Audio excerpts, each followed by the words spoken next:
You're tuned in on the Spreaker.com show with the Encourage Services show. I'm your host for today, Encouragement Javi. If you would like to look us up online, you can go to Spreaker, Spreaker.com/user user/encouragement. Again, this is Encouragement Javi. I am your host for today. You're tuned in on Spreaker with the Encourage Services show. We are doing the last part of our Living Your Life full episode 3 final. So, we want to get right into the show. Now, for those of you who are just listening in and then get to view the Living Your Life full episode 1 or 2, what we talked about was, in order to live your life full, there are 5 important things you must decide that you want to do for yourself first, which is accepting responsibility for your life. After that, being responsible for your life. Thirdly, being responsible in your life. Fourthly, choosing to take ownership of your life by how you think, by your mindset, which is your attitude and your atmosphere. After your mindset, let me back up. When you choose to take ownership of your life by your mindset, what I'm saying is you want to control your emotions. Sometimes we as people can be emotionally unstable because we might allow our emotions to just flare up.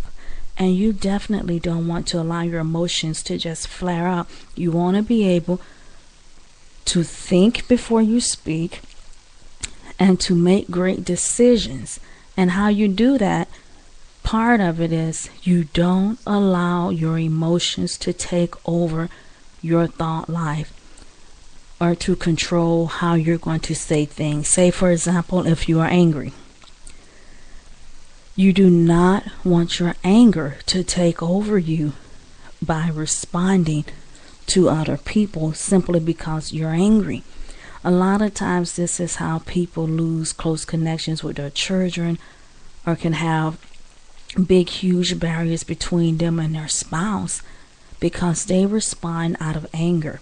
And it is so very important in your relationships that you learn how to stay calm. You can stay calm and still be angry, but you just have to know how to handle your anger. And how you learn to handle it is you want to breathe calmly, deeply. For some people, they get so angry they have to breathe really deep instead of calm. I had a friend that said, Javette, I have to breathe really deeply instead of calmly. And also, you want to begin to think on one thing at a time and say, how can I express myself and get my point across toward this person without yelling and screaming at them? And as you do that, you will see that will set your whole atmosphere and your attitude for you, because how you think help you manage your attitude. If you think negative, you're gonna start responding with an attitude that's very negative. And then it also causes you to have the atmosphere that's going on around you. Say, for some people in their home, if they're quiet, thinking about how can I handle this situation for the betterment and speak with my child about this or about that, without just saying, I'm the parent, but why this is important even though I am the parent.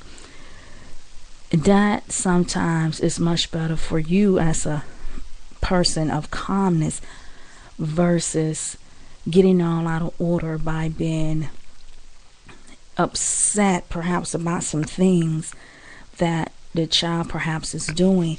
And it can be difficult because we do have the right to say, I am the parent I want you to respect me, and in return, I will respect you, but this is what I want from you and what I want done. I am finding how to do that as well. So, we said after you learn and living your life full, with lesson 1 is to accept responsibility for your life, being responsible for your life, being responsible in your life, choosing to take ownership of your life through your mindset, attitude, and atmosphere. And then we said lastly, this is how you can live to learn living your life full, choosing to walk in forgiveness for your sake. As you begin to do all this, you'll begin to see how you can walk in forgiveness. Forgiveness is for you. It's not for anyone else.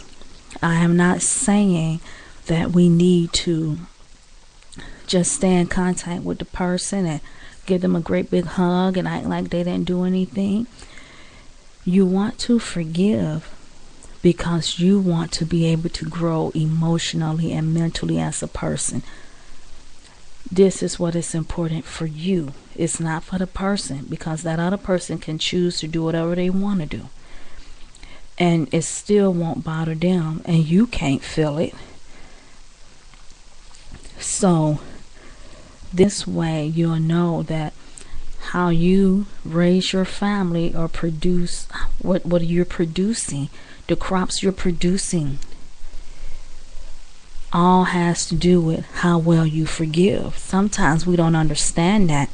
We can have a little bit of bitter and angerness in us, and it just lay over, and our family can tell, ooh, they have anger or bitterness or unforgiveness, and it just does not make up a happy home. There's times for anger and hatred and unforgiveness when people have done something very traumatic to you and you're really hurt by something, but it's just all in how you handle it. That's all. So after you learn to walk in living your life full, what happens is, instead of avoiding circumstances, you learn to accept certain circumstances, face your circumstances, and some circumstances you just walk away from. Not out of negativity or because you don't care, but out of the fact that, okay, I cannot change that circumstance. So what can I do to better my situation? And maybe write down 4 or 5 questions. That was all in Living Your Life episode 1. Living Your Life Full episode 1. Now in Living Your Life episode 2, we discuss being responsible for your life and being responsible in your life.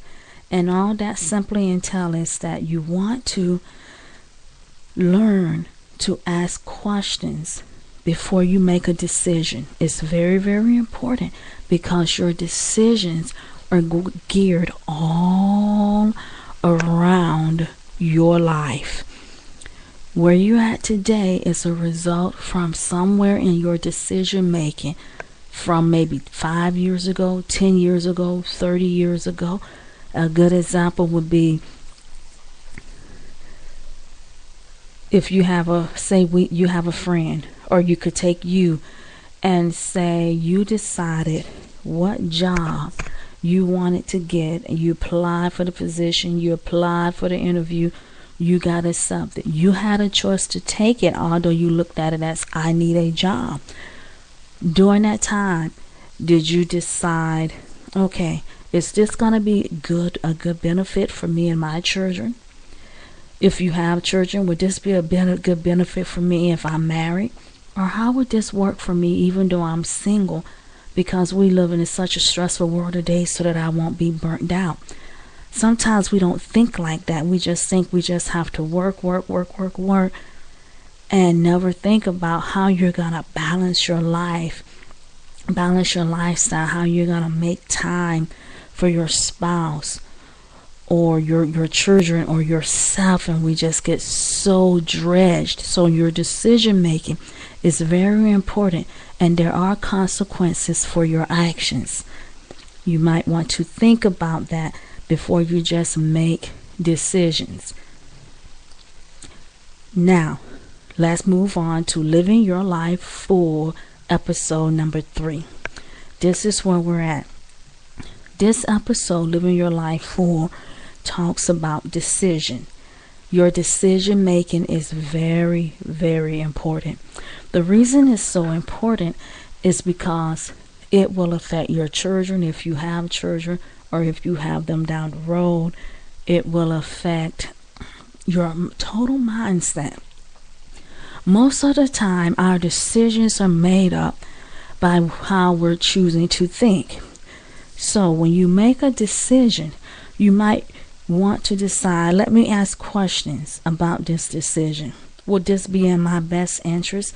If so, am I being selfish, or am I looking at my values and what's best for my family? Now, there's a such thing as healthy selfishness when you're trying to look at what's best for you and your family, what works for you. And then there's another thing as selfish is I want to do this and I want to do that, and forget about what everybody else is doing or their feelings. And when you have a family, you can't very well do that. I had a friend one time. We haven't been in contact in so many years. He became a pastor, and he got married. And he decided, because he was a pastor, that he was going to take on the responsibility of not just pastoring, but being gone every day from 6 in the morning to about 11 at night. And his heart was in the right place. He decided that he was visiting the poor, visiting the sick, visiting those that were disabled. And of course, he would go with sometimes other members. And he was married with 3 children and a 4th one on the way. They've been married for about 10 years. And his wife kept saying, "You're gone every day. I'm here with the children all day long." And some of her kids were homeschooled. One, I believe the oldest, went to a regular school. And he said, "Yes, but this is my calling and this is what I'm going to do. And I told you that." And he totally forgot that we have to have a balance, and that if you want to keep your wife and family, they are just as important too. How should I plan my week? Is it good for me to do this now or when? How can I go about doing this? Because sometimes people can separate over just not knowing each other, or the person just never there. And what wound up happening was his wife filed for divorce. And he didn't understand it. He thought that she was the devil for doing that. And I don't think he fully understood what she was saying. She wasn't saying, don't do that. That's fine to do that. But if all you do is spend your time there and at the church and do all this, what about your family sometimes? And what about you getting some rest? Sometimes he was always burnt out, always tired. And a couple of years later, he went on, remarried, and the same thing began to happen. Which means what? He didn't learn from the first time. And she filed for divorce, and finally he said, I loved my first wife. I thought she was the devil. I didn't understand what she was talking about, and now you want to do the same thing to me because I'm working for God. And she said, no.